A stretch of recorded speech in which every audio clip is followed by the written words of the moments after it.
Okay, everybody, let's work on how I would approach Chapter 7, Problem 14. So I'm taking a break from Lecture Module 8. Now, the problem gave you the initial data. Let me highlight that between these two alternatives. Yeah, let's make that kind of tannish. So there's our original data. And what I've done is I've switched the initial investments to show you negative cash flows. That way I can just replicate the negative cash flows easily when I use like a targeting of the cell, right? So the first thing I do is put some data into place in the additional data here. Discount rate of 10%, tax rate of 50, and let's calculate after-tax cash flows. So it's the receipts, the disbursements, depreciation, and we calculate our income before tax. The tax rate is 50% of that income.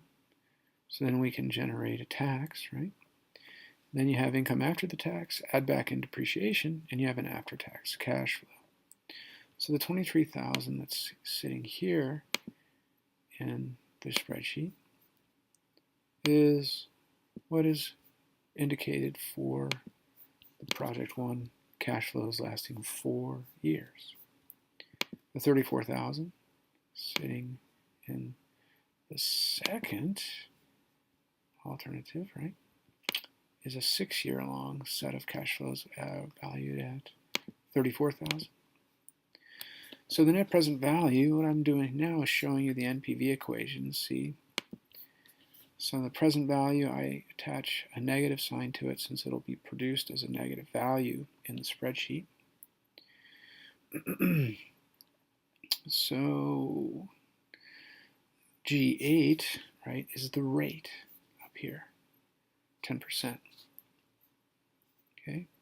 Then C12, actually let me show you the equation too, sitting in the, this is what it would look like if we're inserting it into the equation box of F26, but we're over here in G20, G26, okay?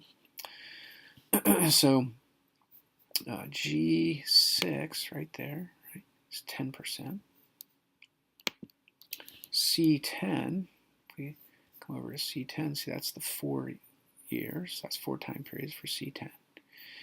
C22 is the cash flow amount, right? So that's my cash flow amount. The 0 is a default where the money is obtained at the end of the period. And so the present value formula generates 8906.91. So that is the cash flows in present value terms, and then I pulled off the initial investments. So that's why you see a add in C8, which is sitting up here. Is that what it is? Let me find C6. Sorry, C6. Right. So this 64,000 is C6. Same deal. If you look at this sheet I'll load, and you'll see the 28,000 done 2 ways there, just to show you a different option for the calculation work. Okay. Then the benefit cost ratio is to take the present value of the stream, divide by the cost. So alternative 1 should give you the ratio of 1.14, right? Alternative 2, ratio of 1.23. And again, you can look at the equations sitting in the function box there. Okay. Then the internal rate of return, this is the tricky part. We're using an array. So the array method in Microsoft, I think this is the Microsoft, well, let's look at something real quick so I double check about Excel. This version is 2010, right? So the internal rate of return got modified a little bit in the 2010 version of Excel, and now it's this array. So you see it's the cell that starts your array, colon, the cell that ends it. And you can see something handy. What we've done is, inside Excel, this blue set of array values is targeted against this blue marquee, right?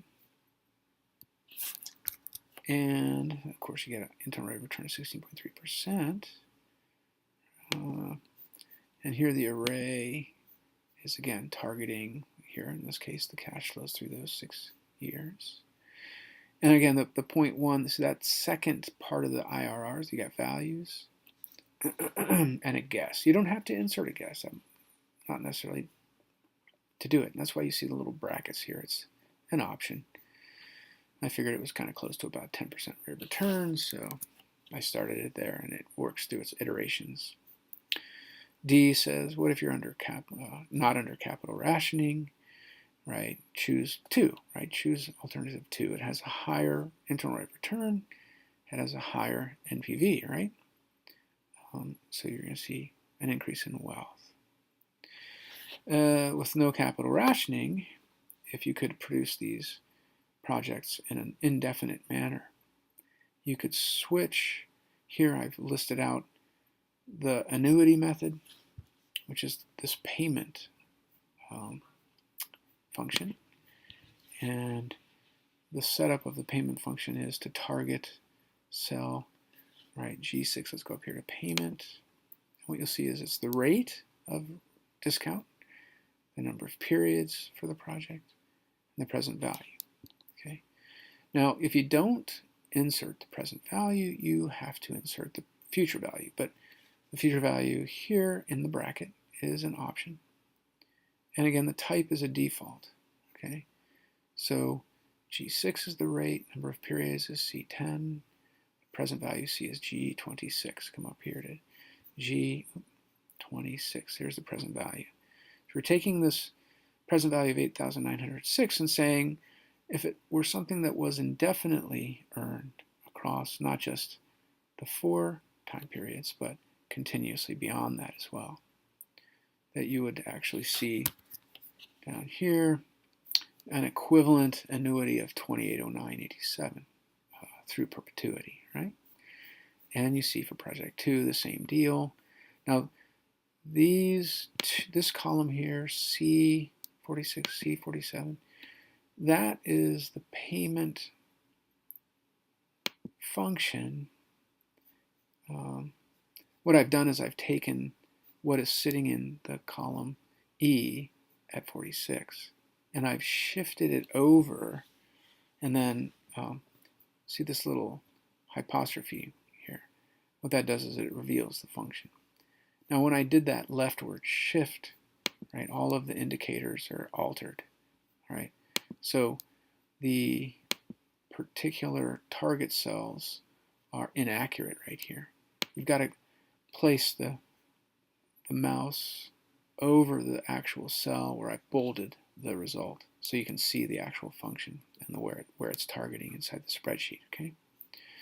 Suppose the company in part F, right, is experiencing severe capital rationing and wants to terminate production when the equipment wears out. Would anything change? We're still interested in, right, increasing wealth. And we're trying to do it with basically the highest benefit cost ratio possible. So we still, of course, see that the second alternative is the superior one here, right? So there's the basic spreadsheet explained, and I'll also post the sheet so you can take this and just look at it and manipulate it and so on and use it if you want, right? So let me exit this and put this up on Blackboard for everyone.